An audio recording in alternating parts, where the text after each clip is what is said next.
You are developing a Power BI semantic model to evaluate inventory levels. Data is imported into three tables: date, product, and inventory. The inventory table connects to the date and product tables through one-to-many relationships. Inventory quantities are logged every single day without exception. The accurate inventory balance for any product during a specific month is the final recorded amount in that month.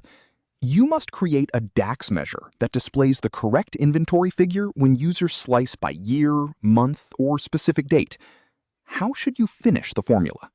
The options are Option A, all selected. Option B, calculate. Option C, calculate table. Option D, last date.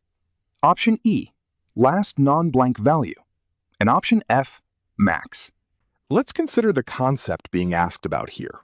We need to handle a semi-additive measure where summing up values across time doesn't make sense, and instead we need the closing balance for whatever time period is currently in the filter context.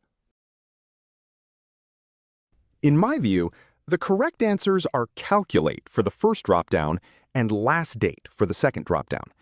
To calculate a semi-additive measure like ending inventory balance across time, you need to evaluate the inventory quantity on the last active date of the current filter context. Because inventory data is recorded daily with no exceptions, the last date function combined with calculate is the ideal and most efficient approach.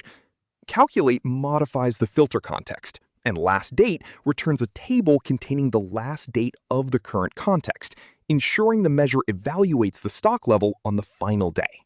Options like last non-blank value are typically used when data is sparse or missing on certain days, which is not the case here.